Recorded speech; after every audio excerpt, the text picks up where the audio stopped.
Hello, and welcome back to Book Banter. Julia Kelly is the international best-selling author of emotional historical fiction about extraordinary women and intriguing historical whodunit mystery novels. Her books have been translated into 13 languages.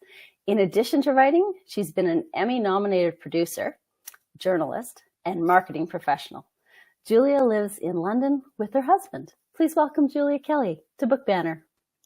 Hi, thank you for having me.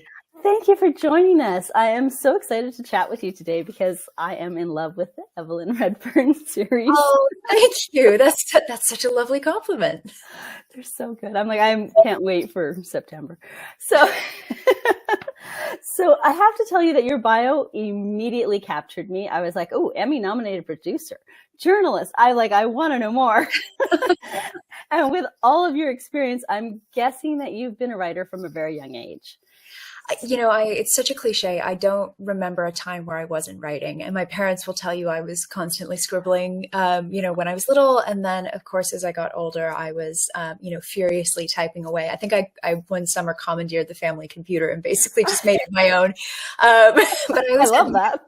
Yeah, I always had notebooks and I was always doing something. And then it wasn't until I was in graduate school and actually suffering some what we now would know as burnout, when I realized that maybe the way to deal with some of that was to, rather than pouring all of this effort into exclusively nonfiction, because I was getting a journalism degree, but to actually try to write some fiction. And that's kind of what kickstarted this whole thing. So yeah, I really have written my whole life, and it's been a big sort of guiding principle, I guess, if that doesn't sound too grandiose. Yeah, it's part of who you are. Yes, exactly. Yeah, it's embedded. And that's, I think, makes the best storytellers, to be honest.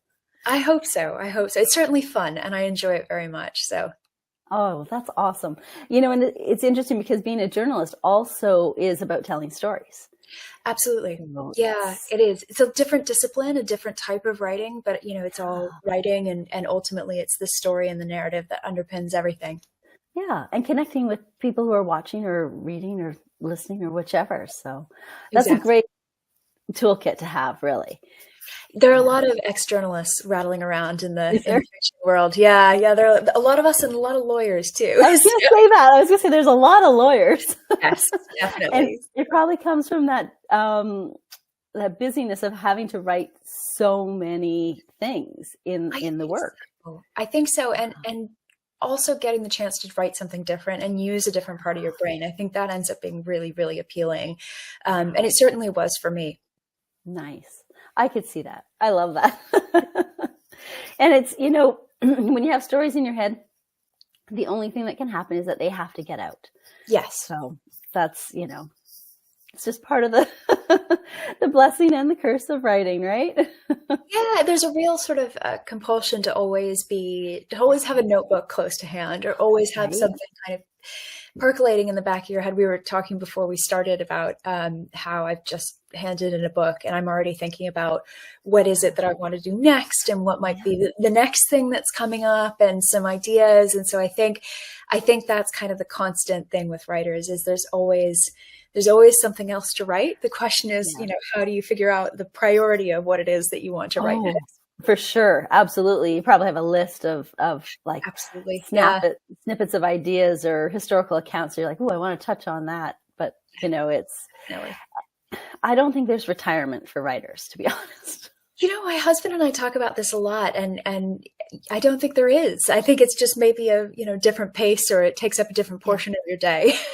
I think so. It's not the full time necessarily, but it maybe becomes, fewer novels a year or a slower pace, like you say. Yeah, that's possible. We'll see when I get there. Right?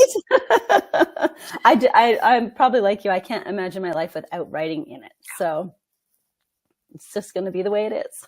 Yeah, exactly. And you have written several novels. Do you know how many you're at? I didn't count. I had to count the other day. I think I think it's 12 out and 14 written. Sort of. There are a couple in the pipeline. There are a couple that are coming, but I've done my work on them. But not all of the people haven't actually gotten to read them yet. They haven't hit stores. So, wow, that's impressive. That is impressive. And the Dressmakers of London is receiving lots of love. So I'm very excited. It's on my list. I think I've got 3 more weeks. I'm on hold. Yeah. Oh, the dreaded hold list. I know it well. But I'm like, I am looking forward to that one as well. But I would absolutely love to talk about your historical mysteries, because the Evelyne Redfern novels captured my attention immediately. And I fell head over heels in love for your characters. Oh, thank you. They're so delightful, but they're so real, which is really nice. That's always nice to hear. Thank you. I could hang out with them. Like we should go get tea, Evelyn and I, and that would just be fine. But every character has their own journey when they're created in the minds of an author. So I'm wondering how Evelyne came to be.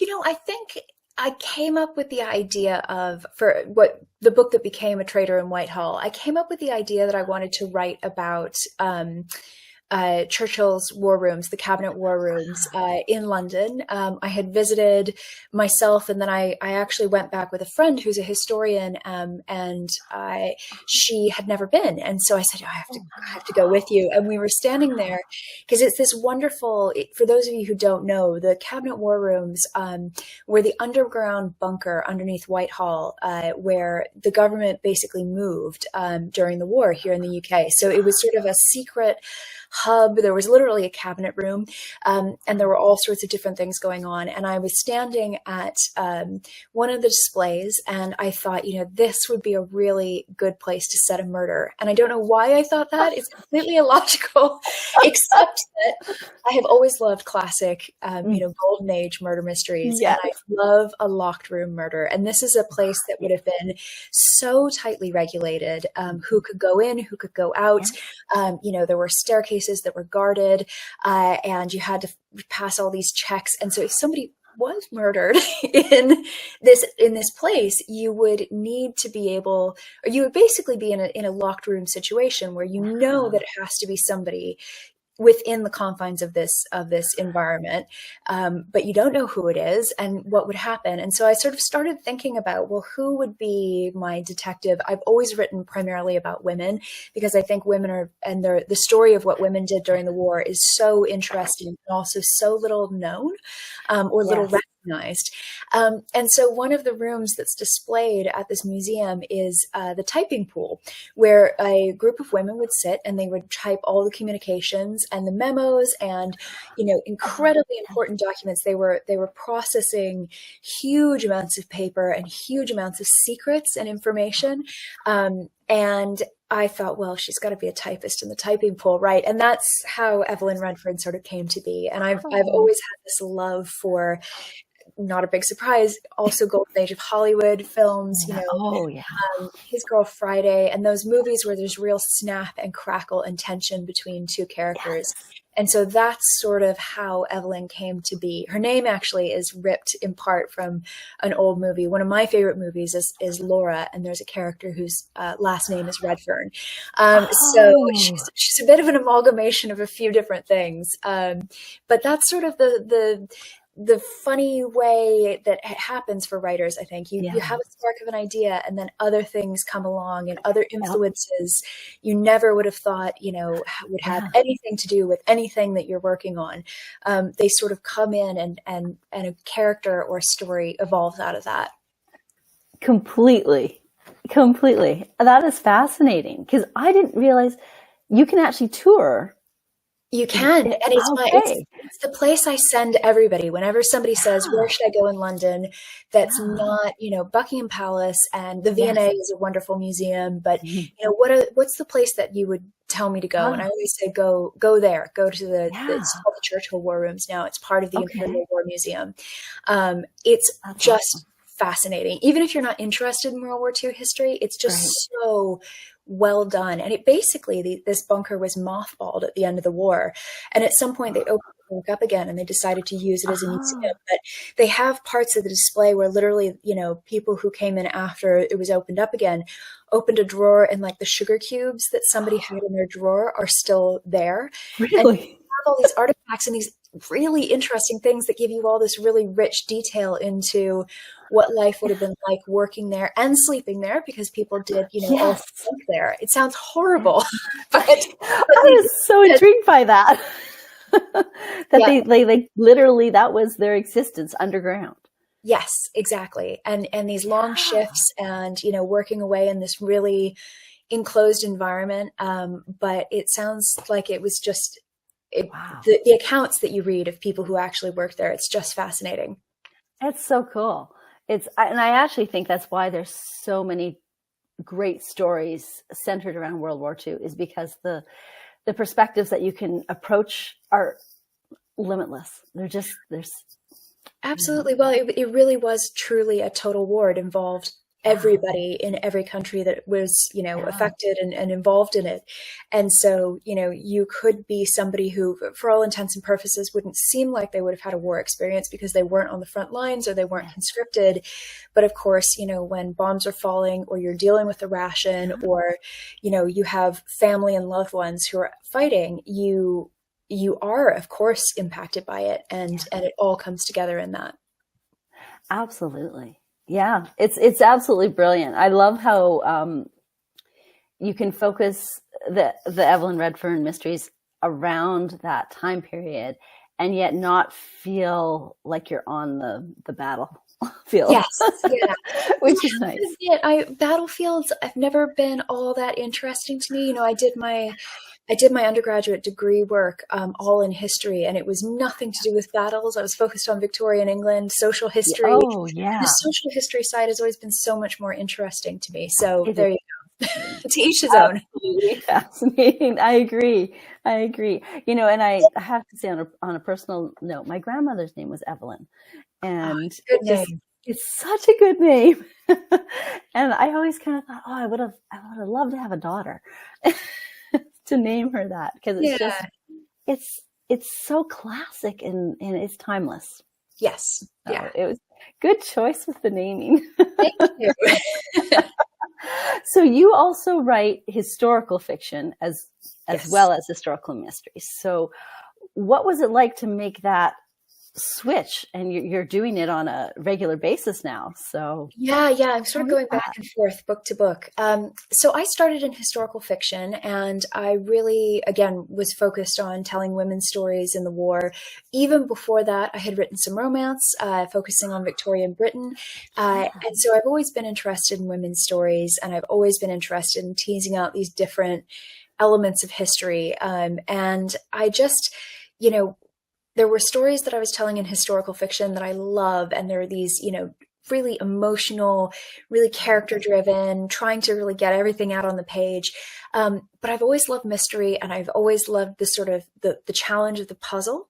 And so when I had this idea to write A Traitor in Whitehall in the Evelyne Redfern series, I decided that what I wanted to do was try to challenge myself and sort of write a book that used a slightly different part of my brain. And so there's absolutely still character development in every mystery novel and all of these things, but the focus on the puzzle and the focus on sort of unlocking that and the challenge for the detective, I found really, really satisfying. And it's this kind of nice thing for me. I can write these books that take a lot out of me and really drain me emotionally in the historical fiction. And then I can write these books that really drain me intellectually in the solving of the puzzle and figuring out reverse engineering, okay. It is timelines and all. For this reason, why did they do that? And what are the clues, and how is it all going to come together? And so it's a very different writing experience, but one I really enjoy. And I think they inform each other. I think that writing mystery makes me a better historical novelist, and writing historical novels makes me a better mystery writer. I am deeply intrigued by that. Because I think I'm very similar to you in that I love a mystery. And I've always kind of thought, I don't know if I can pull it off. But I just love stories with secrets and trying to figure it out. And I was like, oh. Well, and are you like me, where you always are trying to thread some secret or twist or some payoff into your historical novels? Completely. Every time. Every time. I think it's my earlier, like I've always read historical, but I also read legal thrillers and, courtroom thrillers or suspense. And it's not one of those things that I could ever write because I don't have a legal mind. But at the same time, the gripping nature and the built-in pacing really appeals to me. Because like you say, character-driven stories sometimes are a slower burn. And I love that. I love slower burns. But when you add a secret, right? It just... Something that is bubbling away in the background, something that's going to upset the order of everything right when you think everything is coming together. Yeah, it's so satisfying. And it's fun as a writer too, to figure out how am I going to fool people. Isn't that true? Yeah. Yes, I absolutely love that part. Is that, okay, can I get them to 3/4 of the way through before somebody figures it out? Exactly.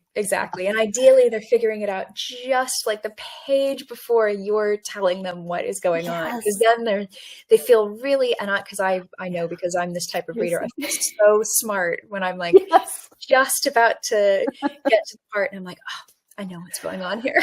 That's totally it. And you probably do it with television shows as well. Completely. Yeah. And to the point where I'm sure it annoys other people. I actually, that's may have been mentioned in my house. Quite possible. It's like, oh, no. That's too obvious. Exactly. If I'm sitting here figuring it out, you haven't fooled me enough. Yeah. That's kind of fun. Oh, well, I'll put it in the back burner and think about it, because I do love that. And they lead so well to series as well. They do. Because you can stay in that world. And I think that's what I love when I find a historical mystery that I want to be there, immersed with them. Then I will go wherever they go. Yeah. It's fun. And I love following detectives from book to book and finding out how they get better, and they, the books usually become more complex, and it's really interesting, I think, as a reader to find that character that you really connect with, and then follow them along throughout the whole process of, them going through their series. Exactly it. And I'm not a big series reader in general, except for when it comes to historical mysteries. Oh, that's interesting. I don't know why. I just, so it's something about being in that detective world, like you say. Yeah, that's so much fun. So I do imagine that hanging out with Evelyne and David is a lot of fun. I think I would enjoy it, so I'm imagining you do. Can you tell us a little bit about your writing process and how these fascinating characters show up for you as you sit down to write each novel? Yeah, it's funny because, as you know, you write a book and you work on it and you go through the whole process of kind of putting it all through production. So you copy edits and proofreading, and then you're promoting the book. And, at some point you're far enough away from having written the last one that, at least for me, I have to sort of get myself back into it again. Yes. So I have a pretty extensive book Bible that I set up from the beginning, and I'm so glad I did. Smart. With all the notes of what age was she when this happened, and how did she meet this person, and little details that I know I would just be thumbing through books again and again and again, trying to find. So I sort of go back and I revisit those, notes. And then Evelyne has always been very easy to write in a way. She just sort of jumps off the page, and it's voicier, I think, than the historical novels that I've written. And so, in a way, I think having her have a very distinctive voice and a very distinct tone, and it's written in first person, does help me sort of revisit things. Usually, the most time I'm spending is on the mystery itself, on the puzzle, and figuring out. And I should probably start doing this with my historical novels, but I write myself a pretty extensive outline of what I think is going to happen scene to scene. And what I've started doing, and I take so many notes and rework it and all that throughout the process. So it's by no means a finished object when I first sit down to write. But what it means is I at least know where I'm trying to get. And if I find myself deviating off that path, I can change the notes and kind of flow through the whole thing. But it means that I don't forget things like, I need to lay a clue here that will pay off in this part.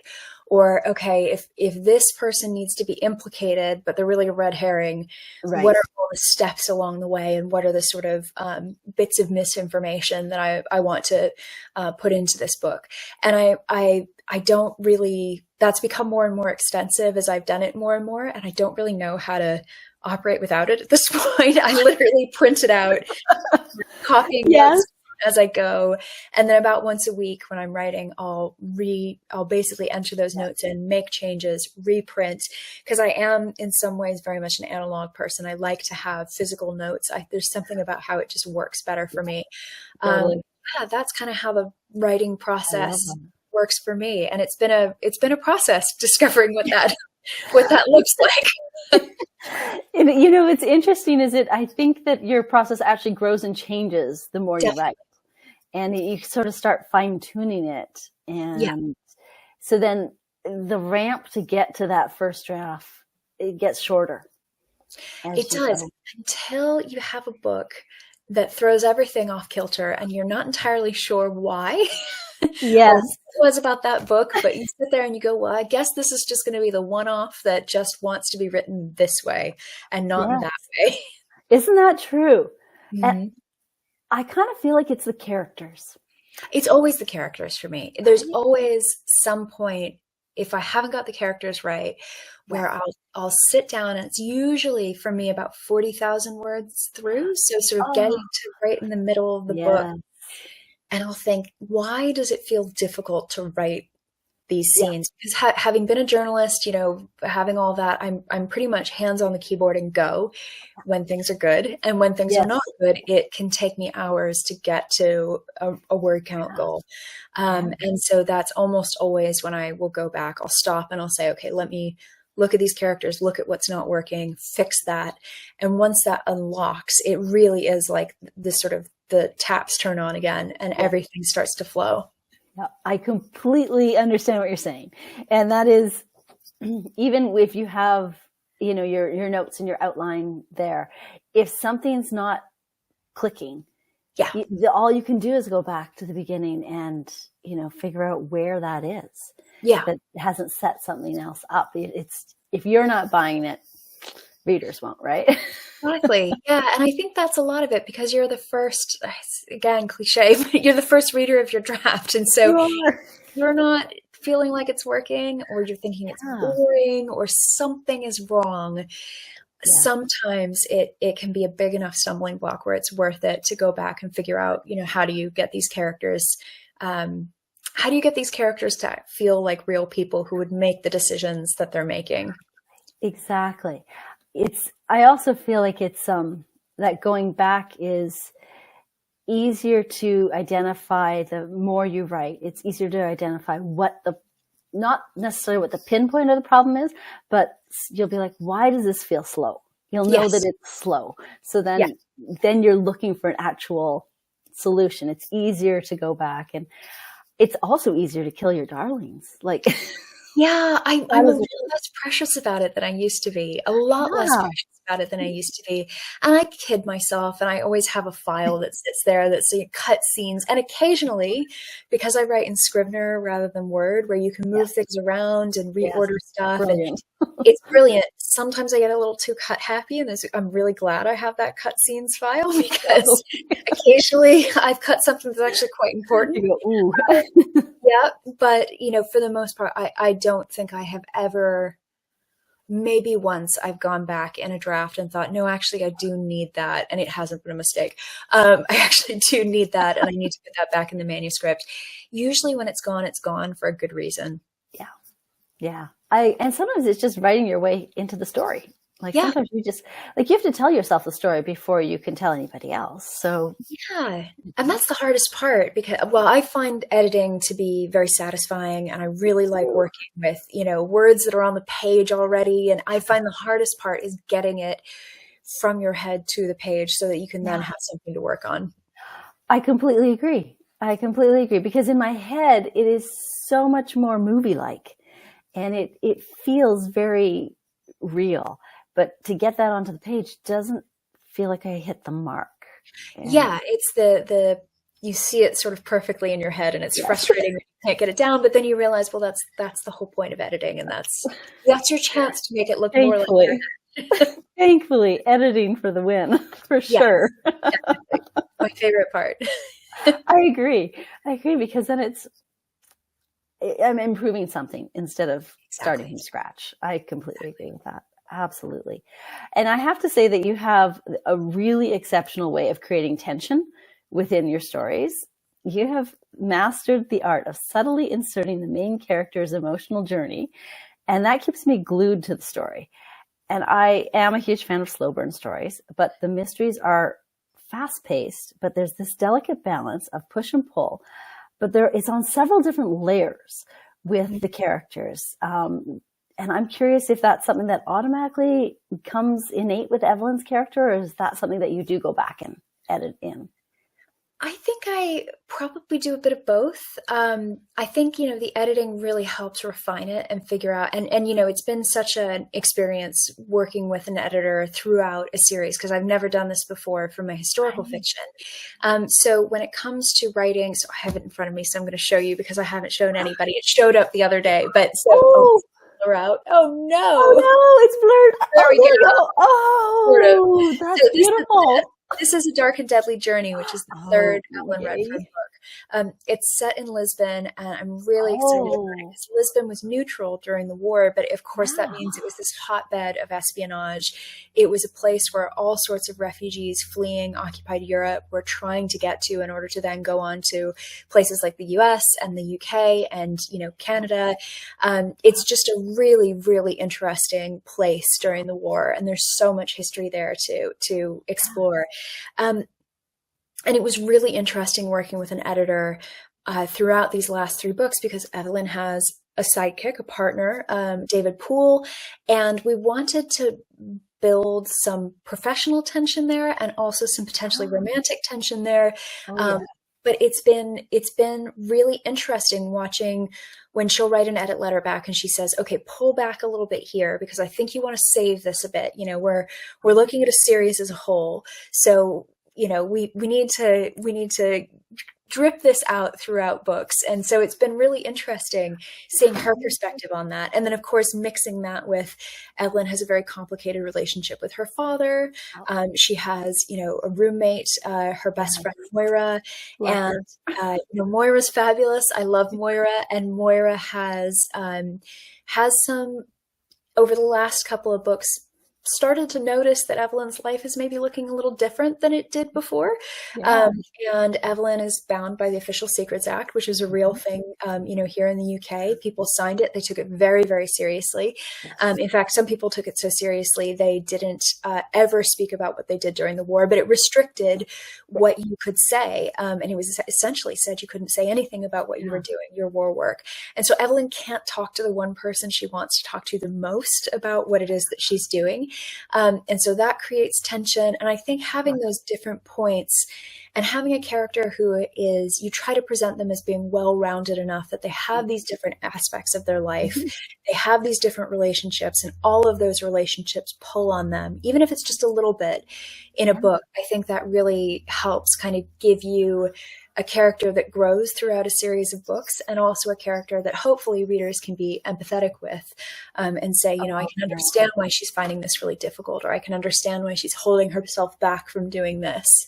So that is actually a really good point, because of the way that you've made her character.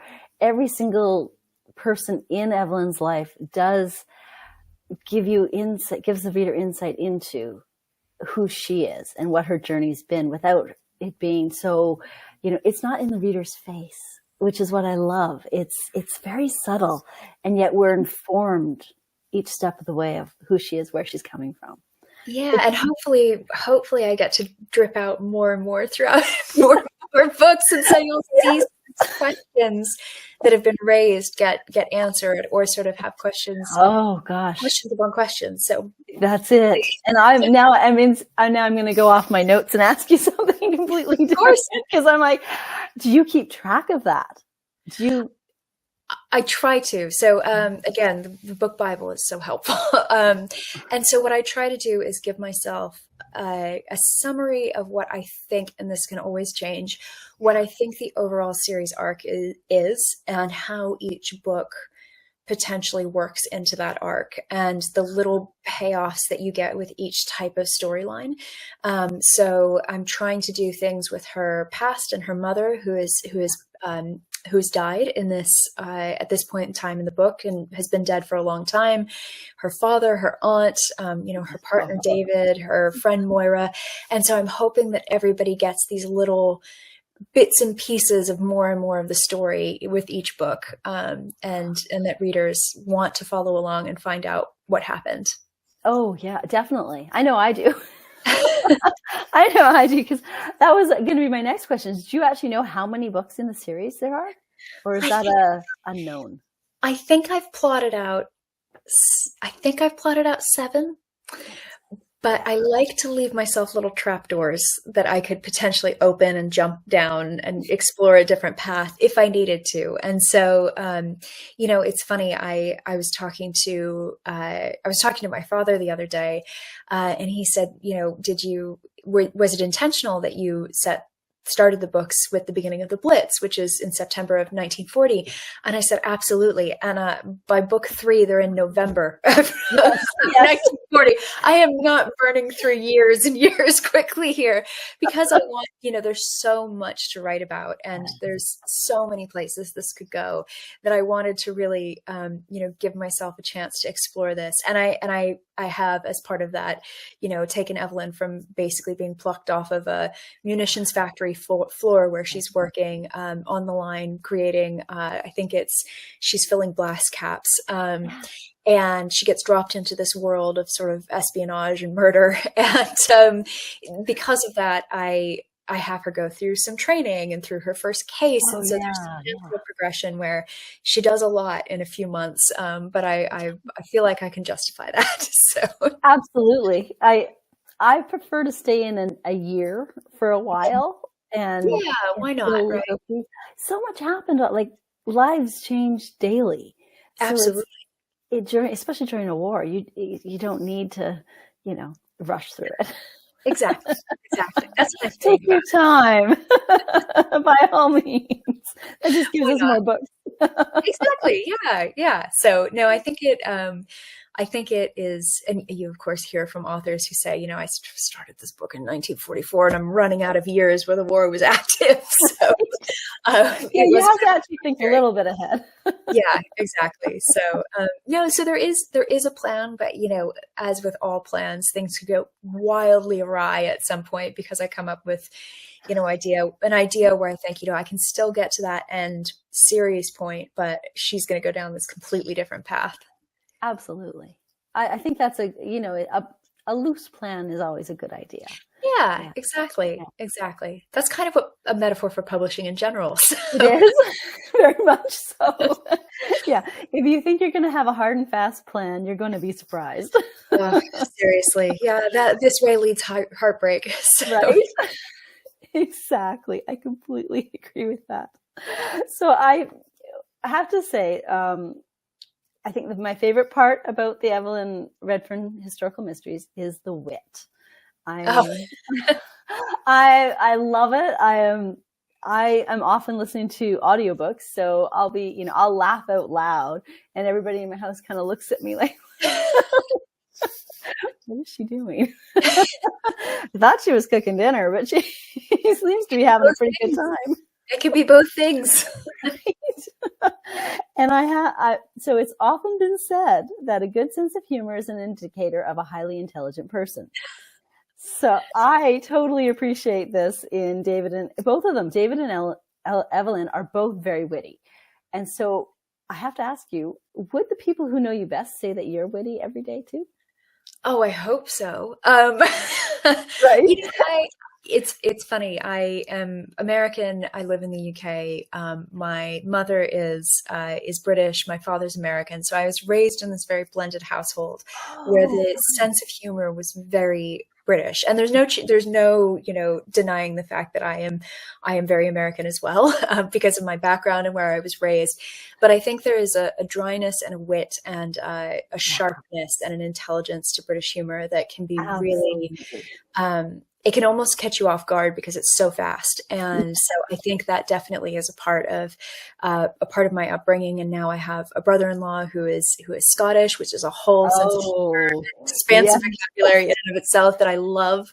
I think it's just fantastic that you can swear in such beautiful ways in Scottish slang. It's incredible. And then I have a husband who is British as well. And so, it's sort of it all is an influence. But I think this is where editing is really helpful, because like most people, you sometimes come up with a witty thing, 3 hours after you meant to say it, right? Yes, usually from an argument. Yes. Absolutely. The beautiful thing about being an author is you can go back and put all that into your books. And so some days, again, because Evelyne Redfern's written in first person and it feels very voicey, I usually find it not difficult to fall back into that voice. Some days it's just flowing and it's fast and it's great.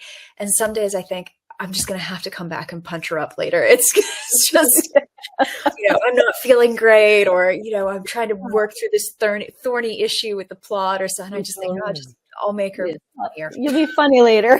Exactly. She'll be funny after her third cup of tea. Yes, definitely. Maybe a stiff drink or two. You never know.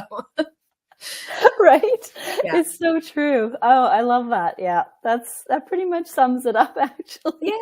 And I think that's where, it's, if I would never want anybody to see this, but if people could see the first drafts, the true first drafts, because I always go through and edit before I send anything to an editor, but the things that I write and the things that all of us write before, we actually send it to anybody and anybody looks at it, it's terrible. It's moments where you think that's actually really good, but mostly this is just awful and I really need to work on this. Sometimes it's just words.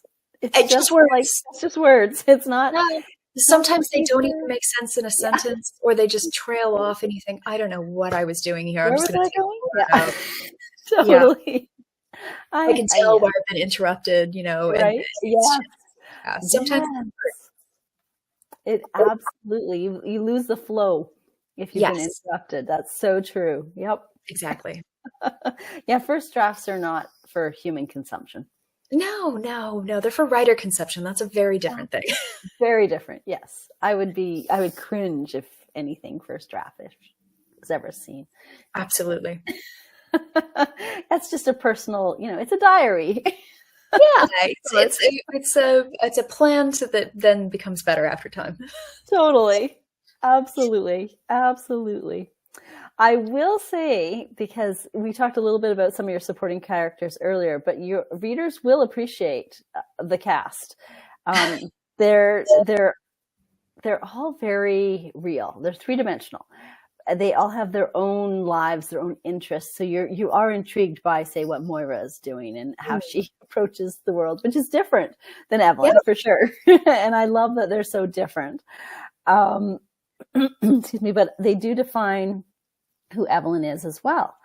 So I've actually really only delved into this a little bit myself in terms of like really thinking it through.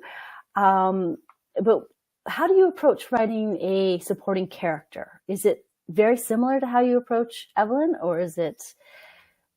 I try to give everybody their own reason for being in the book. So, not just having them there to simply be wallpaper, but to give them their own, motivations and knowing that, this is not their book. And if it was their book, it would look very different. Yeah.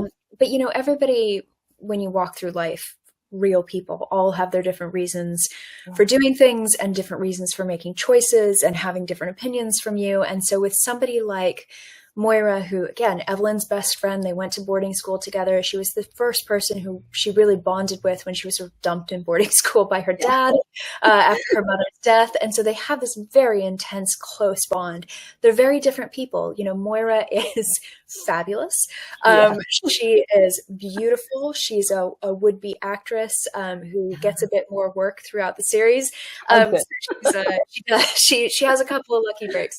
So, she has her own ambitions, but she also comes from a very different world than Evelyn does. Moira's family really is, upper class, and she was supposed to be presented as a debutante, and she was supposed to marry very well. And she basically turned her back on that because she wants to be in movies. So she's modeling on the side. She's trying to get these parts. And she also has this string of boyfriends who she kind of picks up and puts down at will. And I think she's fabulous for it. And she's always encouraging Evelyn to go out on the town. And so she sort of has her own approach to life and her own outlook on life. My favorite side character in the series is actually Aunt Amelia. Yes. And I love an older woman who just has so little regard for other people's opinions anymore. I'm not entirely sure she ever had any regard for people's opinions. She might not have.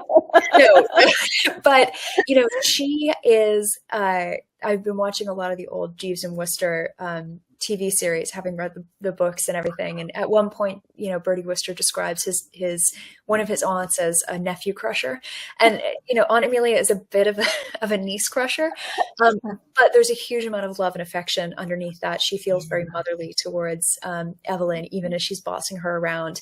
And so I think Aunt Amelia is the person I would like to grow up to be. Oh, yes. Just running everybody's lives and having all sorts of opinions, but kind of being fabulous. And at one point in the second book, Evelyn and David, for plot reasons, need to get to a telephone that's, that they can talk privately on. And so they come to her aunt's country home. The butler, the very harassed looking butler, opens the door, and it turns out that her aunt has adopted a new cat with an emerald collar, I think, and is lying on the sofa with a bottle of champagne listening to jazz records in a full evening gown with nobody else around. And she's just great. And I just love her to bits. And so, of course, she has her own backstory as well. So trying to give everybody their own, again, reasons for doing things and reasons for sort of being in the life of your protagonist. But some people are just scream to write. And I just adore writing Aunt Amelia. She's so much fun. I can imagine. She was actually my favorite as well for side characters, because I was like, she just steals the show. She's just, I think it's something about an innate confidence in a woman that just, whatever anybody else is doing, I know what I'm doing, and this is how you're going to do it. She married well and widowed young, and that worked really well for her. She was not mad about it. She didn't have to answer to anybody. And Nope. I do feel a little for her butler, but Yes, I like to think it's a very affectionate eye roll every time she's up to some sort of antics. So. Which I imagine there will be more. So that's exciting. I hope so. Yes. I kind of feel like she deserves her own origin story book. Yeah. Yeah. It could be a total spin-off of Aunt Amelia's life early on and how she got to be who she is. Exactly. Yeah. She's got secrets, I think.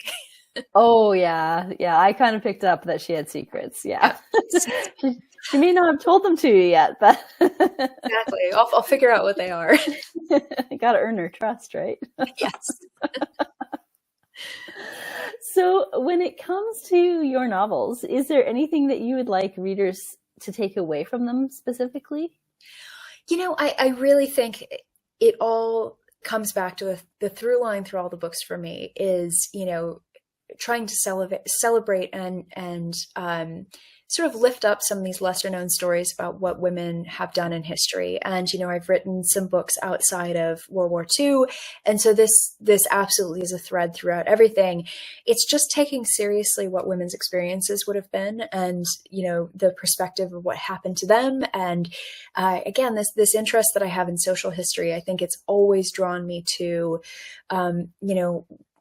not so much the great battles and the sort of the great men of history, but what was the average person doing? What was their day looking like? What were the challenges that they had? And so having that thread run through all the books is really one of the things that I hope readers enjoy. And I hope, they get a lot of satisfaction seeing those women get to be very full-fledged characters with, sometimes they make terrible mistakes. Sometimes they have triumphs. Yeah, exactly. So I hope people find that satisfying. I certainly enjoy writing them. Oh, I'm glad. I am glad you do, because that means you'll keep going. Yes, definitely. Yes, I'm not stopping now. So Excellent. That's good news. I'm really looking forward to the third book in the series, A Dark and Deadly Journey, which releases on September 23rd and is available for pre-order right now. So you could pause this video, friends, and run to your favorite online retailer and pre-order that now. And while you're there, pick up the first two so that you're all caught up by the time September comes. I think that's an excellent plan. I think it's a great plan. They really are like immersive. You will escape with these characters, and I think that's pretty exciting. So, Thank you. You know, and in this day and age, I think that escapism needs to be bumped up the hierarchy of needs. I think so. I think it's important. I think getting out of your world a little bit, and getting out of maybe your troubles and your day to day is really, really important. And it also helps you build empathy for others. Yes. In a very sort of subtle way. And I think we can all use a little more empathy. Definitely. For sure. So besides A Dark and Deadly Journey in September, is there anything else you can tell us that is coming? Well, I can't tell you much, unfortunately. So I learned very early on, because I got burned by talking about it. So I was so excited. I wrote a first draft and I thought, this is great. I talked about the book and I gave a little preview, and then it completely changed in edits. So I'm very careful now. I've just handed in what I think will be my 2026 historical fiction, if everything stays on the schedule as planned. Okay. It is not set in England, and it is not set in World War II. And that's about as much as I can say at this point, because it's with my editor right now, which, as you know, is the very, very important, serious business of developmental edits coming my way. But it is one of those sort of emotional, character-driven journey books. So I'm really looking forward to getting to go through edits on that and really bring this story alive. It's a story that's very a setting, I should say, that's very close to my heart. So I'm particularly excited about that one. I love that. I think that we write the stories that pop up first, that are pressing. But then the story of your heart is just, it's always simmering. It's always building. And I think it waits until you have this culmination of skills and everything like that. And then it pushes forward. Yeah, so, exactly. So hopefully that will make it through the edits in good fashion. Yes. And I'll be able to talk more about it. And developmental edits are tough. For readers might not know the difference between the edits. But developmental is like a big helicopter view. And it's sort of the big story ideas, and if they fly, or if they work for. Yeah. Does the book make sense as a whole story? Yeah. When we get into like line edits, which very different beast. Yeah. I'm like, I don't understand. Why did you switch the sentence like this? Right. That's much more like in the grammar and the language. Yeah. And I'm like, I still don't know why. But okay. You must know. Oh my goodness. So we love to grow our TBRs around here. Yes. Many viewers have stacks, virtual stacks, and hidden ones on our e-readers. Those ones are easier to hide. Nobody knows how much you spent, and nobody knows how many you are waiting to read. So when it comes to you and your book recommendations, if you could only give one, this is hard. I know. It's so hard, and it's like picking your favorite child. But what would it be if it was only one book? So I think, to make my life a little bit easier, I'll do recent. That makes sense. It's been a really, really good couple of months of reading for me. So this in particular stood out, which says a lot. So it is, and I want to make sure I get all the things correct. So I'm just double checking everything. So Broken Country by Claire Leslie Hall is fabulous. It's, I'm always because I'm here in the UK, I sort of get different things filtering down to me in terms of recommendations and book clubs and stuff like that. But I was hearing so much about it, and I thought, you know what, I'll give it a go. It's historical fiction, it's dual timeline, and there's a mystery sort of wrapped around it. Perfect. And I just think it's a fabulous book. It's beautifully written. It's really, really emotional, but in a very subtle, quiet way. And it just hits you with an absolute gut punch. It's only about 300 pages long. I think I read it in 2 sittings. Wow. It's just one of those books that sort of propels itself forward. And in some ways, it's very simple. It's a book about, a woman, a married woman, a farmer's wife in Dorset, I think. And basically the young man who was the first love of her life comes back with his son into the area, and it sort of sets off this whole chain of events in their lives and the lives of those around them, and sort of drags everybody in. It's a very simple book, and it is so good. It's so well done. I can't rave about it enough. And I actually managed to convince my brother-in-law to read it, and he just thought it was amazing. So it's making its way around the family. I love that, because that is the best kind of book recommendation is word of mouth.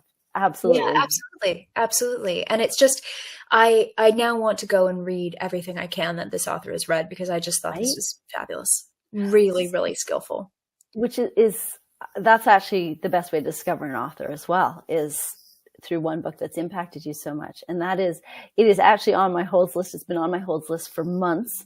And I'm excited for you when you get to read it. I hope you enjoy it. I suspect I will, because you're the second person to recommend it on Book Banter. Okay.